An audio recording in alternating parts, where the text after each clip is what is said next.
നമസ്കാരം. പ്രധാന വാർത്തകൾ.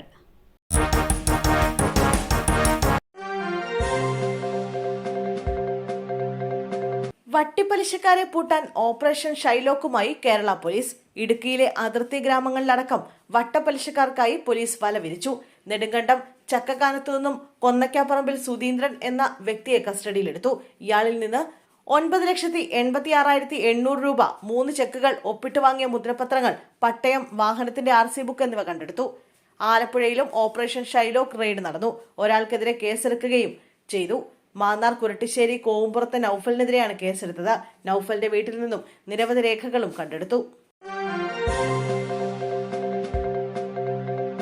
സിയാച്ചിനിൽ വൻ ഹിമപാതം, 3 സൈനികർക്ക് വീരമൃത്യു. സിയാച്ചിൻ ബേസ് ക്യാമ്പിലുണ്ടായ വൻ ഹിമപാതത്തിൽ 3 സൈനികർക്ക് വീരമൃത്യു.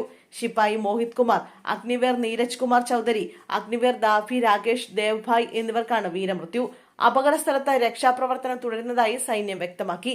മരിച്ച 3 പേരും 5 മണിക്കൂറോളം ഹിമപാതത്തിൽ കുടുങ്ങി. അപകടത്തിൽപ്പെട്ട ഒരു സൈനികനെ രക്ഷപ്പെടുത്തിയിട്ടുണ്ട്. ഇടുക്കി കുട്ടിക്കാനത്ത് ബൈക്ക് അപകടത്തിൽ കോളേജ് വിദ്യാർത്ഥി മരിച്ചു. കുട്ടിക്കാനം മരിയൻ കോളേജിലെ വിദ്യാർത്ഥി ഡോൺ സാജനാണ് മരിച്ചത്. ഡോൺ സഞ്ചരിച്ചിരുന്ന ബൈക്ക് നിയന്ത്രണം വിട്ട് മറയുകയായിരുന്നു. കോളേജിലെ പരിപാടിക്കായി സാധനങ്ങൾ വാങ്ങാൻ മുണ്ടക്കയത്തേക്ക് പോകുന്നതിനിടെയായിരുന്നു അപകടം. ഇടുക്കി അണക്കര സ്വദേശിയാണ് ഡോൺ. തൊട്ടുപുറകെ എത്തിയവർ ആശുപത്രിയിൽ എത്തിച്ചെങ്കിലും ഡോണിന്റെ ജീവൻ രക്ഷിക്കാനായില്ല. വിദ്യാർത്ഥികൾക്ക് MDMA വിറ്റു. യൂട്യൂബർ പിടിയിൽ. കൊല്ലം സ്വദേശി ഹാരിസിനെയാണ് കുസാറ്റിന്റെ പരിസരത്ത് നിന്നും പിടികൂടിയത്. കുസാറ്റിലെ വിദ്യാർത്ഥികൾക്കടക്കം വിതരണത്തിനെത്തിച്ച 20 ഗ്രാം MDMA ആണ് പിടികൂടിയത്. ബംഗളൂരുവിൽ നിന്ന് MDMA വാങ്ങി എത്തിയതിന് പിന്നാലെയാണ് ഡാൻസ് ഓഫ് സംഘം പിടികൂടിയത്. ബംഗളൂരുവിൽ നിന്ന് എത്തിക്കുന്ന മയക്കുമരുന്ന് ഇയാൾ കുസാറ്റ് പരിസരത്ത് വിൽപ്പന നടത്തുന്നതായി ഡാൻസ് ഓഫ് സംഘത്തിന് വിവരം ലഭിച്ചിരുന്നു. ദിവസങ്ങളായി ഡാൻസ് ഓഫ് സംഘം ഇയാളെ നിരീക്ഷിച്ചു വരികയായിരുന്നു. സ്ത്രീത്വത്തെ അപമാനിച്ചു. ഷാജൻ സ്കറിയക്കെതിരെ കേസ്. മറുനാടൻ യൂട്യൂബ് ചാനൽ ഉടമ ഷാജൻ സ്കറിയക്കെതിരെ കേസ്. യൂട്യൂബ് വീഡിയോയിലൂടെയാണ് സ്ത്രീത്വത്തെ അപമാനിച്ചെന്ന പരാതിയിൽ ഹിൽ പാലസ് പോലീസ് കേസെടുത്തത്.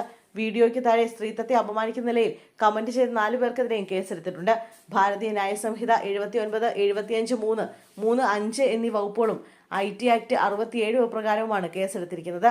കഴിഞ്ഞ ദിവസം വിവാഹ ചടങ്ങിൽ പങ്കെടുത്ത് മടങ്ങവേ ഷാജൻ സ്കറിയയ്ക്ക് നേരെ യുവാക്കളുടെ ആക്രമണം ഉണ്ടായിരുന്നു. ഷാജൻ സഞ്ചരിച്ച വാഹനത്തിൽ താറിടിച്ച് വാഹനം നിർത്തിച്ച ശേഷമാണ് ആക്രമണം നടത്തിയത്.